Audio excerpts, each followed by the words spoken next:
अगर सादगी और सरलता का मार्ग अपनाएं तो हर छोटी मोटी कठिनाइयाँ सरल तरीके से हल हो जाती हैं।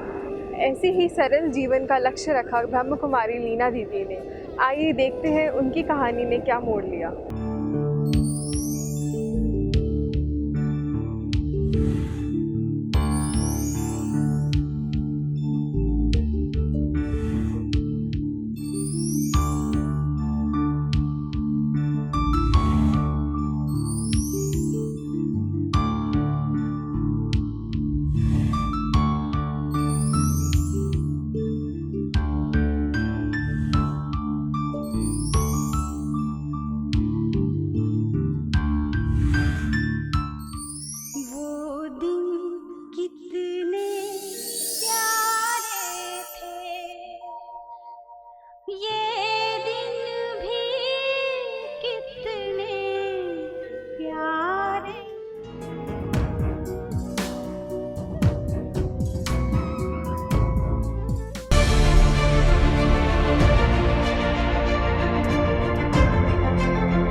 आजकल के समाज में लड़कियों की सुंदरता का मापदंड है उसकी भारी सुंदरता और उसके पास कितना धन है उससे किया जाता है, ना कि वो कितनी चरित्रवान है। इस चरित्र को चरितार्थ करने आई है हमारे सामने लीना दीदी। आइए दर्शकों, हमारा सौभाग्य है कि हमारे सामने आज लीना दीदी आई है। नमस्कार दीदी। आपके लिए कितना सिंपल और डिफ़िकल्ट रहा स्पिरिचुअल पाथ पे चलने के लिए, क्योंकि समाज, दोस्त सब अलग नज़रिए से दिखते हैं। बहुत सुंदर प्रश्न पूछा। एक्चुअली मेरे लिए स्पिरिचुअल पाथ बहुत सिंपल, बहुत सरल और बहुत ही अच्छा रहा। लोगों का मेरे लिए रवैया चाहे बहुत कम समय के लिए नेगेटिव रहा हो, लेकिन ज़्यादा समय के लिए बड़ा पॉजिटिव रहा। स्पिरिचुअल पाथ बहुत सिंपल पाथ है जो जीवन को बहुत अच्छा इंस्पायर करता है। मुझे मेरे एनवायरनमेंट से, मेरे आसपास से बहुत कोऑपरेशन मिला। सबसे बड़ी बात तो मेरा पूरा परिवार स्पिरिचुअल था, तो उनका सपोर्ट बहुत अच्छा रहा। और स्कूल कॉलेजेस में मेरे फ्रेंड्स ने इसे बहुत अच्छा एक्सेप्ट कर लिया। और एक्चुअली सब चीज़ आपकी फीलिंग पे डिपेंड करता है। मुझे इसका बहुत प्राउड रहा, जैसे कि बहुत गुड फीलिंग रही कि मैं स्पिरिचुअल पाथ पे हूँ, इसलिए सब कुछ बहुत सहज रहा, कभी कोई डिफ़िकल्टी नहीं आई। मनुष्य को एक ही जन्म मिला है। Why to suffer in life? This path is already so suffering. Oh, it's a very wrong concept. Spirituality is not path to suffer, but this is a path when you can get relief and refrain from your sufferings. ज़िंदगी में बहुत suffering है। मेरे daddy ने मुझे ज्ञान के लिए मोटिवेट किया था, like my spiritual father, Guru, guide, friend जो है मेरे लौकिक फादर हैं। उन्होंने मुझे ये भी सिखाया कि ज़िंदगी को अच्छी तरह से देखो, कंपेयर करके देखो। तो मेरे में ये एक आदत शुरू से रही कि मैं लोगों से कंपेयर करूं अपनी ज़िंदगी। क्या मेरी ज़िंदगी उनसे बहुत अच्छी है? अगर सचमुच पूछो ऑनेस्टली, स्पिरिचुअल लाइफ किसी भी ज़िंदगी से बहुत ऊंचाई पे है और बहुत अच्छी है। यहाँ कोई सफरिंग नहीं है, कोई सफोकेशन नहीं है, क्योंकि ये कोई कंप्रोमाइज़ नहीं था कि हमने दुख पाया संसार में और आगे भर्ती हो गए किसी संस्था में। ऐसा बिल्कुल भी नहीं है। ये हमारी अपनी दिल की चाहना थी कि हम कुछ अच्छा करें समाज के लिए। हंसते हंसते आए हैं और आज तक मुस्कुरा रहे हैं, हंस रहे हैं, खेल रहे हैं और ज़िंदगी बहुत अच्छी है। वैसे देखो, मैंने देखा जीवन में लोगों को आज है क्या, सारा दिन खटते हैं, मेहनत करते हैं, हमेशा लोगों के पास धन की कमी है। मेरे फ्रेंड्स हैं जो चार्टर्ड अकाउंटेंट जो भी प्रैक्टिस कर रहे हैं, सभी प्रकार के मेरे जहाँ भी फ्रेंड्स रह रहे हैं, they are well to do, उनके पास बहुत पैसा है, लेकिन जो खुशी, जो शांति है हमारे पास, वो उनके पास नहीं है। उन्हें जब कभी खुशी की, शांति की ज़रूरत होती है तो वो हमारे पास आते हैं, हमें देखते हैं। उनके लाइफ को मैनेज करने का तरीका, हमारे लाइफ को मैनेज करने का तरीका ही बहुत अलग है। आज मनुष्यों के पास, लोगों के पास लोग नहीं हैं, जबकि आश्रम में हमेशा भीड़ है। और मैं तो रादर उस दिन ये भी कह रही थी कि मेरी कई बहनें मुझे ये कहती हैं कि शायद पिछले जन्म में आप एक ऐसी बुढ़िया थी जिनको कम से कम 10-15 बच्चे और 20-25-30 पोते पोतियाँ, उससे ज़्यादा क्या कहते पड़पोते पड़पोतियाँ रही होंगे, और आपको हमेशा हर कोई पास में चाहिए होगा। तो एक वो वाली स्थिति है आपकी, आपको हमेशा भाई बहनों का झुंड अच्छा लगता है। तो आश्रम में तो हमेशा भाई बहनें आते रहते हैं, खुशी का आनंद का ही माहौल रहता है हमेशा। जो कोई आते हैं यहाँ मन को बड़ा सुकून शांति दे करके जाते हैं। मेडिटेशन से आत्मा पावरफुल होती है। तो ये तो इनफैक्ट खुशी की बात है और आनंद की बात है। आज के तारीख में अगर सबसे अच्छी ज़िंदगी कोई है तो वो स्पिरिचुअल ज़िंदगी है और ब्रह्मा कुमारियों की ज़िंदगी है, क्योंकि बहनें बहुत खुशी में हैं, भगवान को पाके बहुत संतुष्ट हैं। अरे बेटा, मैं तुमको तो कब से ढूंढ रहा हूँ। तुम अकेला यहाँ बैठ के क्या कर रही हो? यहाँ बैठा हूँ, इतना उदास क्या हुआ भाई? बताओ बताओ, क्या हुआ बेटा? क्या हुआ बेटा, बोलो। डैडी, या तो आप अपने पास हमें ले जाइए, या तो आप यहाँ हमारे साथ गांव में ही रह जाइए। मेरे पास मेरे सिवा आपको अच्छा नहीं लगता है? नहीं। देखो बेटा, तुम्हारे डैडी मातृभूमि की रक्षा के लिए, देश की रक्षा के लिए वहाँ तैनात है। तुमको तो इस बात का गर्व होना चाहिए, इस बात का खुशी होनी चाहिए बड़ी। लेकिन डैडी, सब बच्चों के डैडी लोग उनके साथ हैं, पर आप तो हमारे साथ कभी भी नहीं होते हैं। एक बात पूछूं? और क्या? और ठीक है, और क्या है बोल लो। स्कूल जब छुट्टी होती है कुछ प्रॉब्लम होता है आपको? बहुत प्रॉब्लम होती है। बोलो। जब स्कूल छुट्टी होती है, उनके डैडी लोग उनके साथ बहुत मजे कर रहे हैं और उनको लेकर घूमने जाते हैं, पर आप तो हमारे साथ कभी नहीं होते हैं। अरे बाबा रे बाबा, अच्छा इतना चाहते हो अपने डैडी को? हाँ। अच्छा एक बात फिर ध्यान से सुन लो बेटा। देखो, जैसे इस लीना की ये एक डैडी है, वैसे ही इस लीना की और एक डैडी है जो मुझसे भी ज्यादा प्यार करने वाला, तुम्हें मुझसे भी ज्यादा चाहने वाला, बहुत मीठा बाबा है। वो है शिव बाबा। तुम उनको जब चाहो 24 घंटे में जब चाहो जहां भी चाहो वो आपके साथ रह सकते हैं, आपको कहानी सुना सकते हैं, आपके साथ गीत गा सकते हैं, आपके साथ डांस कर सकते हैं, आपके साथ पढ़ाई कर सकते हैं। ऐसे डैडी कभी सोचा था? ऐसा एक डैडी है शिव बाबा।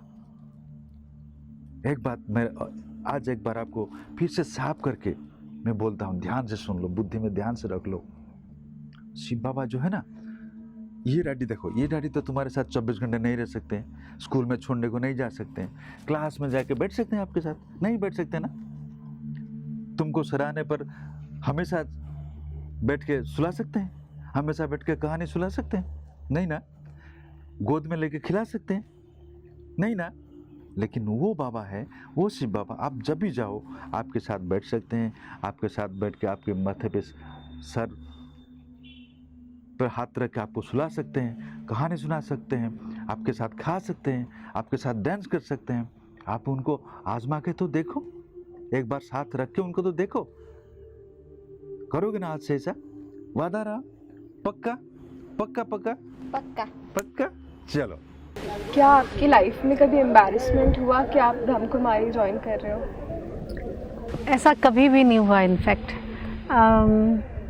मुझे इस बात का, जैसे आपको बताया, हमेशा बहुत गर्व रहा कि मैं स्पिरिचुअल पाथ पे हूँ, मैं चरित्र पे विश्वास करती हूँ। मुझे बहुत कुछ सीखने को मिला है एक्चुअली ईश्वरीय विश्वविद्यालय से, और हमारी जो बड़ी दादियाँ हैं, दीदियाँ हैं, जिनसे मिलने का मुझे मौका मिला, उन्होंने मेरी ज़िंदगी को एक नया शेप दिया। तो ये जो नई ज़िंदगी थी वो बहुत अच्छी थी, इसलिए कभी एम्बेरस होने का तो प्रश्न ही नहीं रहा। रादर प्राउड रहा कि मैं अच्छे लाइन पे हूँ। कभी आपको ये नहीं लगा कि आपके फ्रेंड्स मूवीज़ देखने जाते हैं और आप नहीं जा पाते? मैं जब 9th स्टैंडर्ड में आई तो एक बार सभी मूवी देखने जा रहे थे। ये पटियाला की बात है, पंजाब की। तो सब लोग जब मूवी देखने जा रहे थे, आके उन्होंने कहा, दादी हमको लीना भी चाहिए साथ में मूवी देखने के लिए। दादी ने बहुत प्यार से छुट्टी दे दिया कि जाओ मूवी देखने के लिए, और मूवी थी मीराबाई। और जैसे ही हॉल में घुसे और मीराबाई मूवी स्टार्ट हुई, मेरा रोना स्टार्ट हुआ। जब तक मूवी ख़त्म हो मैं रोती रही। तो मेरे फ्रेंड्स ने उसी दिन ही जैसे कसम ले लिया कि अब लीना के साथ तो कभी मूवी नहीं जाएंगे, उसे लेके जाने की ज़रूरत नहीं है। और मैं समझती हूँ कि मेरे होते हुए कभी ऐसे कोई मूवीज़ वगैरह देखने नहीं गए हैं। हमारे टेस्ट अलग थे, हम बहुत खेलते वगैरह थे, लेकिन मूवी जाने की ज़रूरत नहीं पड़ी। In life, don't you feel कि लाइफ बिल्कुल रूखी सूखी है when you don't have any aim in life? Brahma Kumari बनना एक बहुत बड़ा एम है और ब्रह्मा कुमारी एक कंप्लीट पर्सनालिटी है। रादर एक अच्छी ब्रह्मा कुमारी को ऑलराउंडर होना होता है, राइट फ्रॉम किचन। मुझे याद है बचपन में मेरे भाई लोगों ने एक गीत बनाया था, वो था कि सखी रे मैंने पाई और 3 रतन, झाड़ू पोछा और बर्तन। ब्रह्मा कुमारी बनना है तो सबसे पहला क्वालिफ़िकेशन चाहिए कि आपको झाड़ू अच्छा लगाना आना चाहिए, बर्तन मारना आना चाहिए, पोछा लगाना आना चाहिए। और फिर उसके बाद आप किसी से भी पूछ सकते हैं कि ब्रह्मा कुमारी इसका भोजन जो है सबसे शुद्ध और सबसे अच्छा भोजन बनता है। तो मुझे फिर भोजन बनाने का शौक़ चढ़ा। मैंने बहुत अच्छी कुकिंग बेकिंग जो मैं सीख सकती थी उस समय, मैंने उसमें बहुत इंटरेस्ट लिया। फिर सफ़ेद कपड़े हैं तो उनको मेंटेन करने के लिए आपको कपड़ों की धुलाई और उसकी जो ठीक से उसको रखना करना है वो भी आना चाहिए, मैंने उसमें भी पूरा इंटरेस्ट लिया। ब्रह्मा कुमारी सारी दुनिया के लिए, समाज को मोटिवेट करने के लिए है, तो आपकी स्पीकिंग कैपेसिटी अच्छी होनी चाहिए। तो वो मेरा सारा एजुकेशन इसमें काम में आया और धीरे धीरे मैंने रियलाइज़ किया कि ब्रह्मा कुमारी इसको हाईली एजुकेटेड होना चाहिए। तो ऑल दो कि हम छोटे बचपन से ही ज्ञान में थे और घर में आश्रम डेडिकेटेड लाइफ था, लेकिन पढ़ने के लिए भी रुझान बहुत अच्छा था, तो इसलिए पढ़ाई अच्छी की और ड्रामा अनुसार प्रोफेशनल लाइफ भी रहा। 12 साल तक हमने बाबा के लीगल फाइनेंस और अकाउंट्स ऑफिस में सेवाएं दी, जो एक बहुत अच्छी, अपने ढंग से एक इंटरनेशनल ऑर्गेनाइजेशन के लिए काम करना वो एक बहुत बड़ी अच्छी चीज़ है।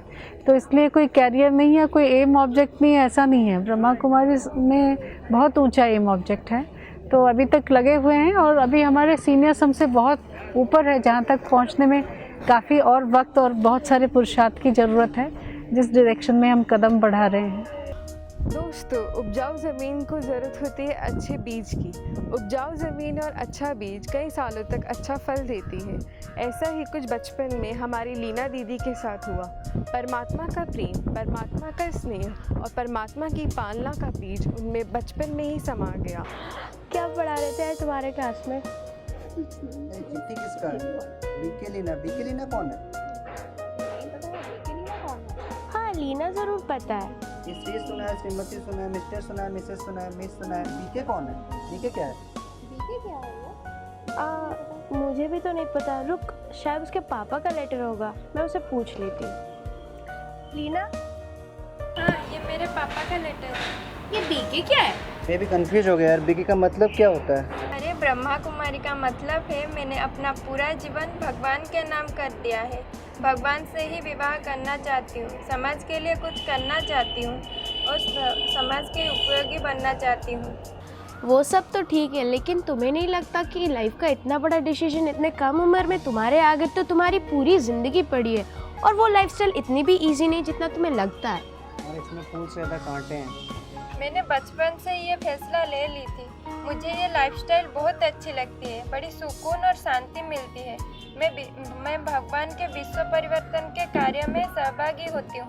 इससे बड़ा सौभाग्य और क्या हो सकता है? लेकिन तुमने कभी इसके बारे में बताया नहीं। तुमने कभी पूछा नहीं तो मैंने बताया नहीं। इसमें बताने वाली बात क्या है?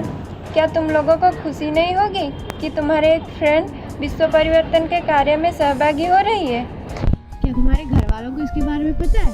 हाँ, सब लोगों को पता है।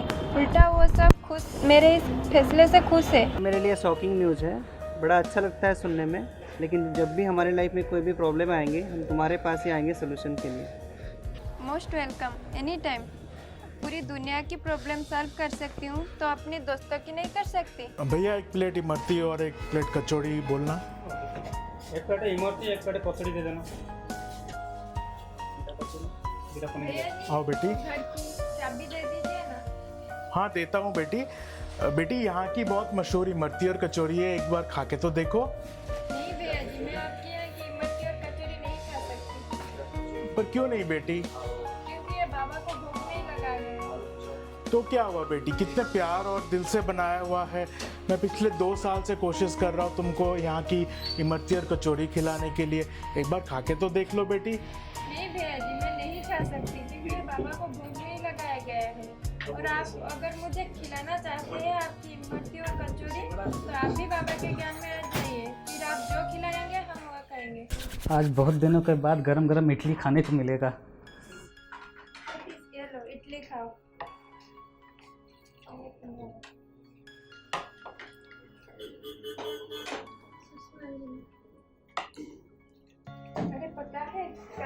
आज के घर गई थी। तो किसी के घर पहले मत जाया कर, अगर तू पहले जाती है तो हमारी कोई वैल्यू ही नहीं रहता। वैसे तेरी मम्मी इडली बहुत अच्छी बनाती है। वैसे हमें ये south Indian dishes dosa idli कहाँ पंजाब में खाने को मिलता है। मेरी मम्मी ने कहा है लीना के घर की हर एक खाने की चीज़ बहुत अच्छी बनती है। तुम्हें पता है, मेरी माँ ने जब बोलकर भेजा है कि लीना के घर में खाने की चीज़ जो भी है वेस्ट मत करना, वो उसका घर नहीं भगवान का घर है। थोड़ा पानी लाइए तो। ला रही हूँ, ये लीजिए। हमने देखा है 2-3 दिन से एक लड़की हमारा घर में है, वो सफ़ेद कपड़े पहन रखी है, कुंवारी जैसे दिखती है। वो कौन है? वो जो पड़ोस में है ना, विजय भाई मिलिट्री में है, उनकी लड़की है। तो उनके घर में क्या उनको सिखाया नहीं कैसे क्या करना है? सफ़ेद साड़ी पहन रखी है, हाथ में भी कंगन नहीं, पैर में भी पायल नहीं, कान में भी बाली नहीं और गले में भी हार नहीं। और उनको हमारे घर में अगर कोई आए बाहर लोग तो क्या बोलेंगे कि देखो घर में कैसे लड़की रखे हैं जो सफ़ेद ड्रेस पहन रखी है, क्या बोलेंगे? उनका माँ बाप उनको सिखाया नहीं इसे। उनको बुला तो जरा, हम बात करेंगे। अरे ओ लीना, आओ, दादाजी बुला रहे। बेटे क्या नाम है तुम्हारा? लीना। तुम्हारा घर में क्या ऐसे सिखाया कि सफ़ेद कपड़े पहनने का? कोई गहना नहीं पहन रखे हो, गले में हार नहीं, हाथ में भी कंगन नहीं, पैर में भी पायल नहीं, चूड़ियाँ भी नहीं, ऐसे सफ़ेद कपड़े पहनकर घूमने से लोग क्या कहेंगे? मैंने जिसे अपना पति माना है वो अमर है, वो मुझे कभी विधवा नहीं बना सकती। उसने जो चूड़ियाँ दी है वो कभी उतर नहीं सकती, जो हार पहनाई है वो कभी फीके नहीं पड़ सकती। मेरे चरित्र ही उनके दी गई श्रृंगार है। वो कौन है? वह हम सबका गुरु है।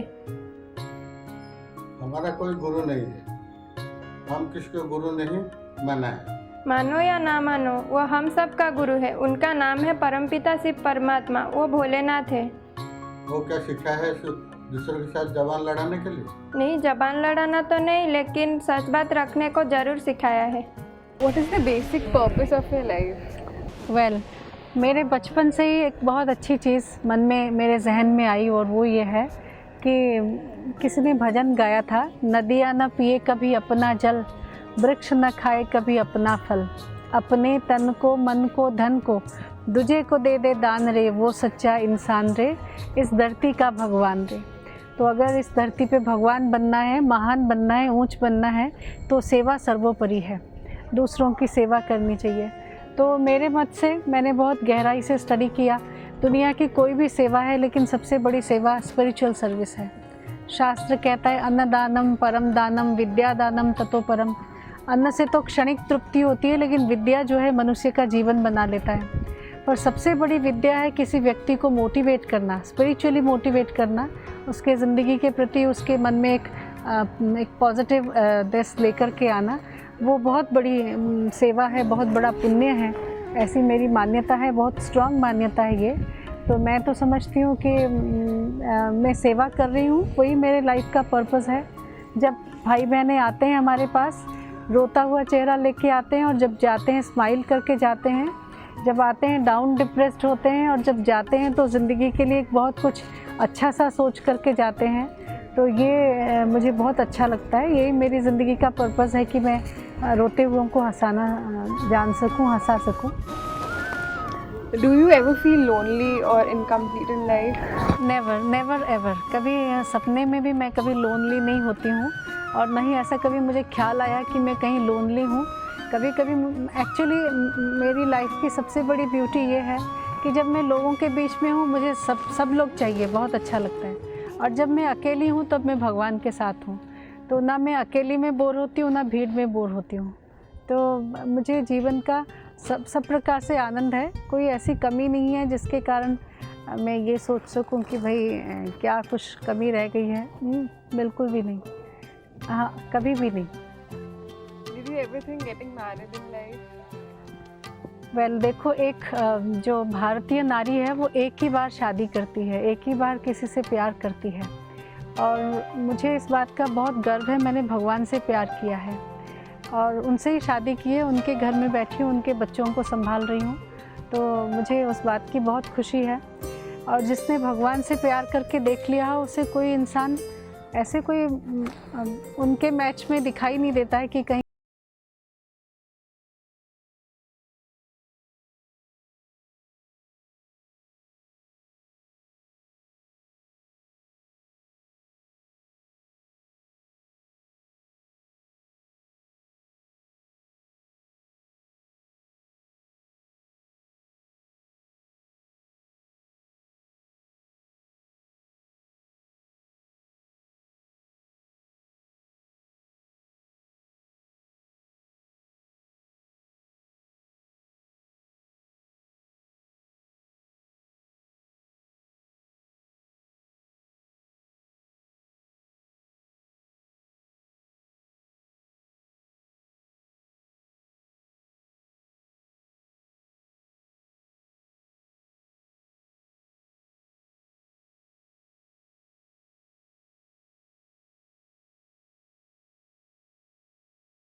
बोल्ड फैसला उठाना पड़ा। आपने तो अभी अपनी आधी ज़िंदगी जी ली, क्यों अपने बच्चों की ज़िंदगी खराब कर रहे हैं? मैंने ये आपकी बात कुछ समझा नहीं मैं ठीक से। अरे उनकी भी कोई इच्छाएं होंगी, उनकी भी घर गृहस्थी बसानी होगी, क्यों ज़बरदस्ती? देखिए, मैंने कोई ज़बरदस्ती नहीं किया, मैंने तो सिर्फ उनके जीने की एक नया तरीका सिखाया, बाकी उनकी मर्जी आगे। अच्छा एक बात बताइए, गृहस्थी तो आप भी बने, सारी दुनिया गृहस्थी बसाती है, फिर उन सबको ये सबसे वंचित रहना क्या उचित है?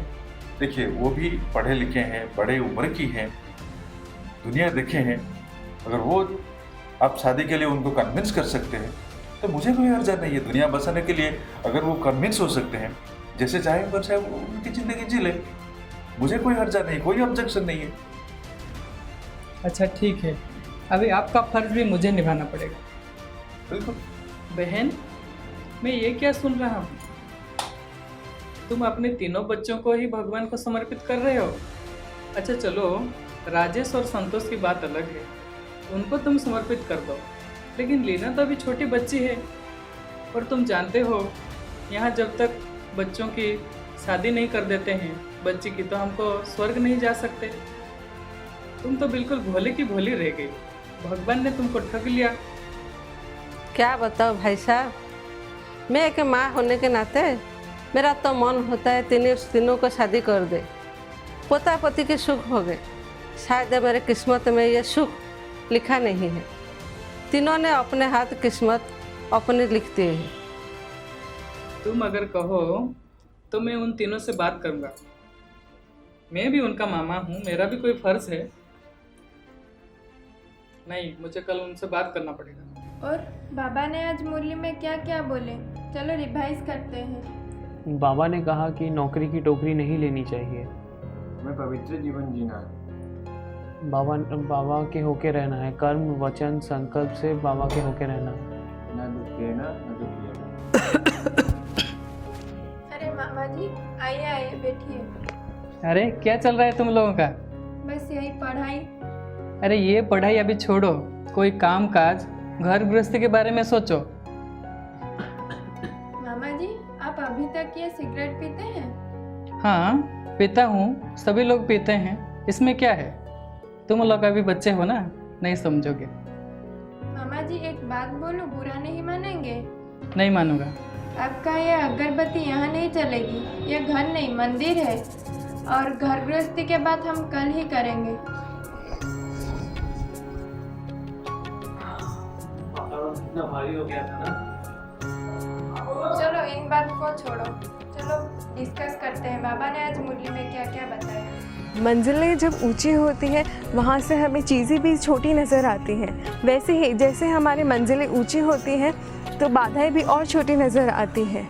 परमात्मा को जो दिल देते हैं, परमात्मा उन्हें दिल से देते हैं। क्या ज़माना आ गया है, बच्चों को ऐसे तालीम दी जाती है, बड़ों से कैसे बात करते हैं सिखाया नहीं। लीना, इतनी छोटी सी बच्ची और जुबान उसकी देखो छटक से निकल आई। क्या हुआ? अब भलाई का तो जमाना ही नहीं रहा।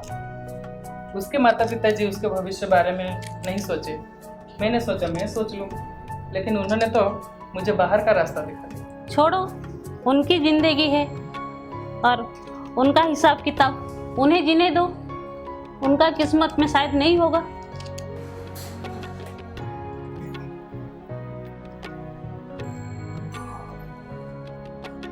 अरे संतोष, पहला बोलो। बैठो बैठो। और कैसे आना हुआ, ठीक हो? हाँ और दीदी, अपना ये ठीक है। क्या हाल बना रखा है? जस्ट ऐसे ही संग का रंग लग गया है दीदी। मतलब? अकेला हूँ, बाहर का खाना पकाना पड़ता है। और संतोष एक बात बताओ, तुम्हें पेट छूना किसने सिखाया? और अपनी बहन की याद अचानक से कैसे आई? दीदी कल मेरे एग्ज़ाम्स है और किताब खरीदने के पैसे नहीं हैं अभी। इतने इनडिसिप्लिन तुम कैसे हो सकते हो? और तुम्हारे पैसे इतने जल्दी कैसे ख़त्म हो जाते हैं? बस दीदी और कुछ मत पूछो, आप बस मेरी एक बार मदद कर दो। एग्जाम से एक दिन पहले किताब खरीदने जा रहे हो? पूरे साल क्या किया? दीदी मैं आपके कोई भी सवाल का जवाब नहीं दे सकता, बस आप मेरी मदद कर दो। इस बार अच्छे नंबरों से पास होकर दिखाऊंगा आपको। ठीक है, इस बार मैं तुम्हारी मदद कर देती हूँ ताकि तुम्हारी ये एक साल खराब ना जाए, लेकिन तुम्हें मुझे इसके बदले अच्छे नंबर से पास होकर दिखानी होगी। जी दीदी, मैं अच्छे नंबरों से पास होकर दिखाऊंगा, अव्वल आऊँगा। और हाँ, आज से तुम्हारी बाहर के खाना पीना बंद। जो भी है बाबा के घर में खाओ।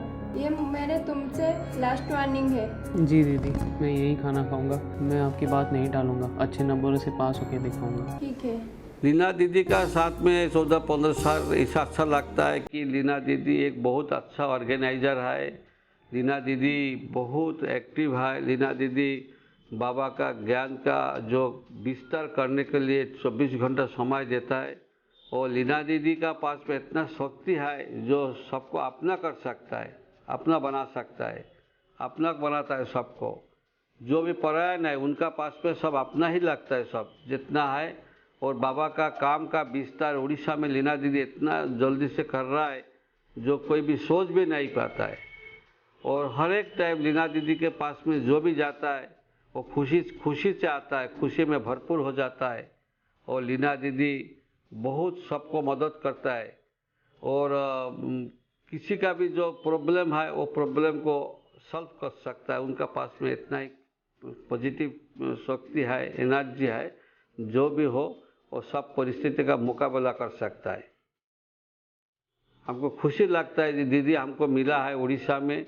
और लीना दीदी का जो हमारा प्रति जो ये है सहयोग है, हम लोग को जो बाबा का रास्ता में लेने के लिए मदद किया है, इसलिए मैं उनके लिए आभारी हूँ कि हमको बाबा को मिलाया, बाबा को जो आशीर्वाद हमको दिलाया और हमको मधुबन ले गया।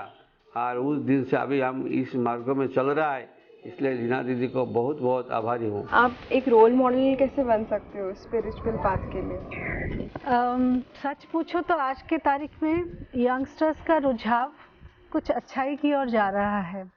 जहाँ बहुत क्या कहते हैं, हर चीज़ जब एक्सट्रीम पे जाता है ना तो वो पेंडुलम जैसे वापस आता है, वैसे ही मैंने देखा आज के यंगस्टर्स में कहीं ना कहीं स्पिरिचुअलिटी की ओर रुझान है। लोग कोई शांति से जीवन जी सकते हैं, हंसते खेलते जीवन जी सकते हैं, ज़िंदगी के कन्फ्यूजन जिनके पास नहीं हैं उन लोगों को यंगस्टर्स ने एडमायर करना शुरू किया है। और वो लोग हमें रोल मॉडल मानते हैं कि आप जैसा जीवन हम जी सकें। कभी कभी उनको डिफ़िकल्ट लगता है कि इतना संयम नियम और इस तरह से हम चल सकें, मन को इतना संभाला जा सके।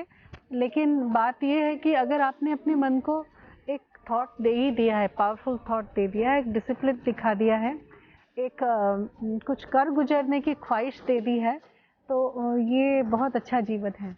और जो ऐसा कर सकते हैं उन लोगों के लिए हम रोल मॉडल हैं। एक्चुअली हज़ारों बहनें हैं जो ब्रह्मा कुमारी बनना चाह रही हैं, क्योंकि now Brahma Kumari is an international movement.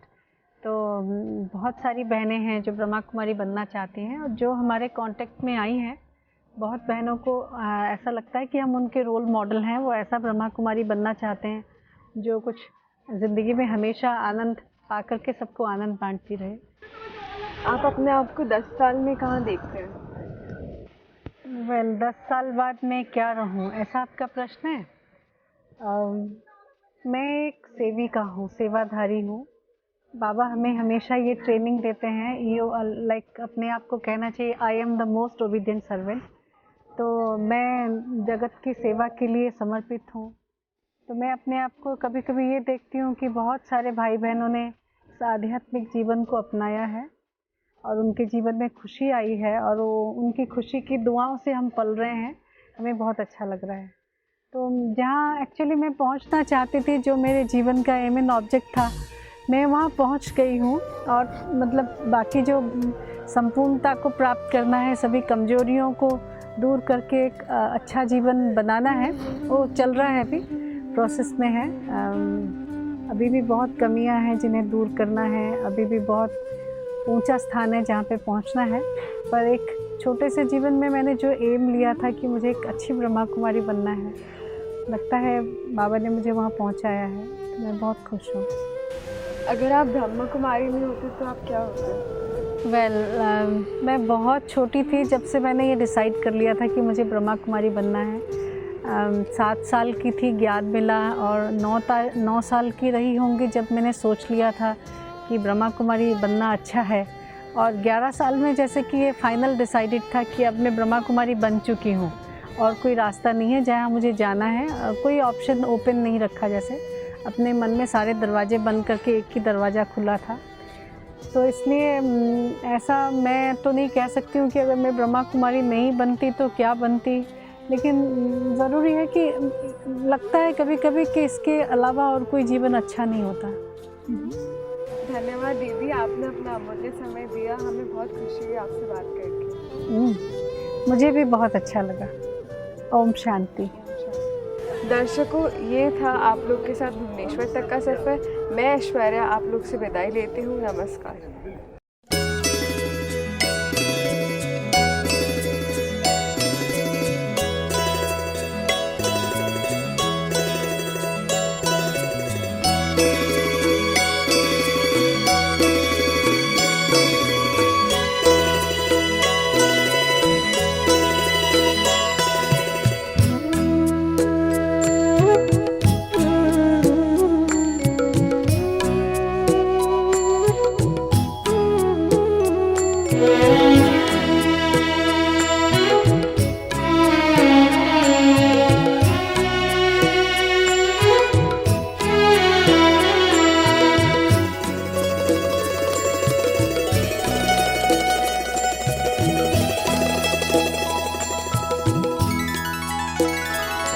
पवित्रता का हृदय कुंज में ऐसा पुष्प खिला, जिसकी सुगंध से जीवन में सुख ही सुख मिला। पवित्रता का हृदय कुंज में ऐसा पुष्प खिला, जिसकी सुगंध से जीवन में सुख ही सुख मिला।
शांति की छाया है, इसी में सुख की कल्प कल्प के भाग्य भवन की ये आधारशिला, जिसकी सुगंध से जीवन में सुख ही सुख मिला, जिसकी सुगंध से जीवन में सुख ही सुख मिला।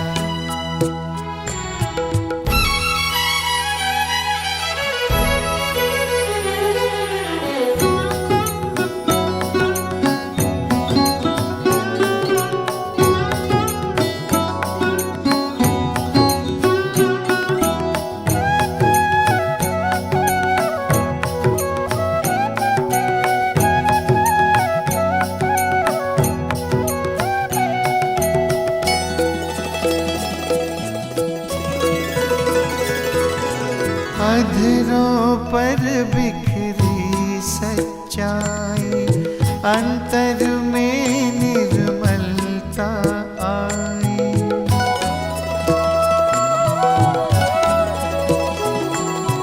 अधरों पर बिखरी सच्चाई, अंतर में निर्मलता आई।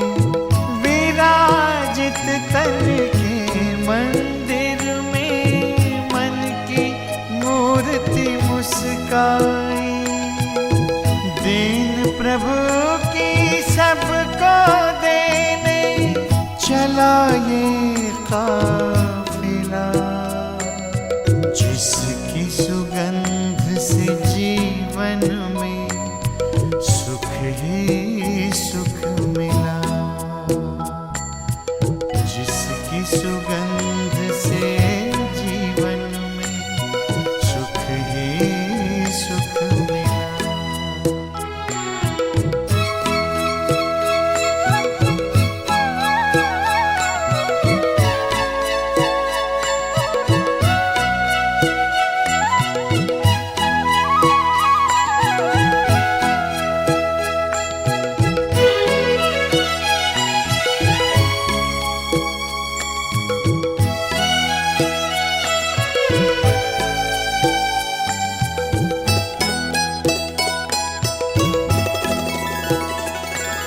निश्चय ने निश्चिंत किया, निश्चित विजय हमारी।